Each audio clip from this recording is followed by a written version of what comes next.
The boy's voice trembled as he spoke, his small hands clutching a folded prescription paper, smudged at the edges from too much holding. "Please," he said softly to the pharmacist, "my mother doesn't speak English. I just need to know how much the medicine costs." Behind him, his mother stood in silence, frail, wearing a faded shawl, her eyes full of quiet hope. The pharmacist's answer came gently. But it wasn't the words that broke the boy. It was the number. The price was far more than they had. Before I tell you what happened next, tell me in the comments where you were rewatching from. I love knowing who is listening. The boy's name was Elias. He was 10, but his eyes carried the weariness of someone much older. Every day after school, he helped his mother, Lucia, clean offices. Every coin they saved went toward her medication, a prescription that kept her heart steady enough to work. But this time, the pharmacy had changed brands. The new medication wasn't covered by their discount, and Elias could already see the way his mother tried to smile through her panic. "Don't worry, mijo," she whispered in Spanish. "God will provide."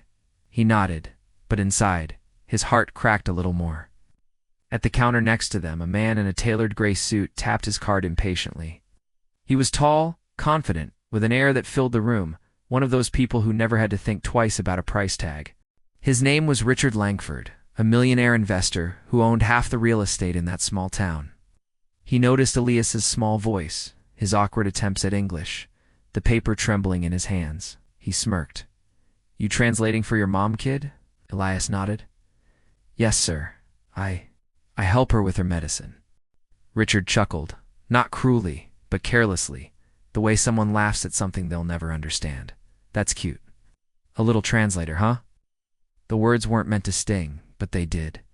Elias bit his lip. The pharmacist looked away. Lucia lowered her head, pretending not to hear. Then Richard turned to the cashier. "I'll take my vitamins and protein bars. Put it on my card." The machine beeped. The boy's silence echoed.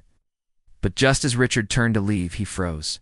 His gaze caught the trembling hands of Lucia, trying to count a handful of crumpled bills, her son whispering numbers in English under his breath, trying to make them reach the impossible total. For the first time, Richard's smirk faded. Something old stirred inside him, a memory, a ghost he thought he'd buried. 25 years earlier, he'd been that boy. A small, barefoot kid translating for his immigrant father in a grocery store while strangers looked down on them. He promised himself then he'd never be poor again. But he'd also promised something else, ... something he'd forgotten until that very moment. He turned back toward the counter. "How much?" he asked, voice low. The pharmacist hesitated. "Sir, their medicine," he said, pointing at Lucia's small prescription slip. "How much is it?" Elias blinked, confused. It's okay, sir. We don't."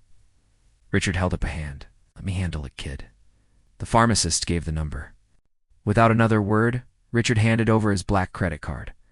But then he did something no one expected. He looked at Elias and said quietly, "Translate this for your mom." The boy looked puzzled. "Translate what, sir?" Richard's voice softened. "Tell her, ... she doesn't owe anyone anything. Not today. Not ever again."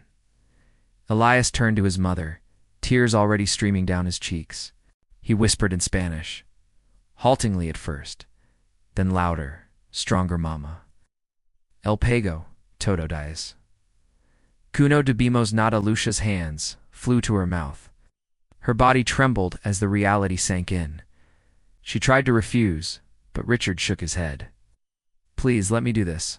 The pharmacy had gone completely still. Customers who moments ago were scrolling their phones now watched, some teary-eyed. Lucia stepped forward, placing a hand over her heart. "Dios la bendiga, Sina," she whispered. "God bless you." For a second, Richard couldn't speak.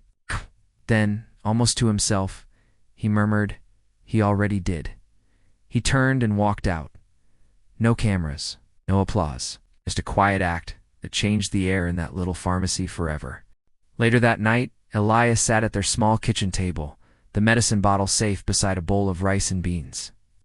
His mother hummed softly as she cooked. He opened a torn piece of paper, the receipt Richard had left behind. With a small note scribbled at the bottom, "Never forget where you came from or who still needs you there." Elias smiled through his tears. In his small hands, he held more than medicine. He held hope. The next morning, when Lucia returned to her cleaning job, her supervisor handed her a sealed envelope. Inside was a letter from Richard's company. He wasn't just a millionaire, he was the owner of the very building she cleaned. The letter offered her a full-time position with healthcare, paid time off, and a scholarship program for Elias. Lucia wept so hard she had to sit down, because kindness doesn't vanish, it waits, and it finds its way back. And sometimes, it finds its way through a boy's trembling translation, right into a stranger's heart. If this story touched you, hit that like button, share it with someone who still believes in good people. And don't forget to subscribe for more cinematic stories like this one.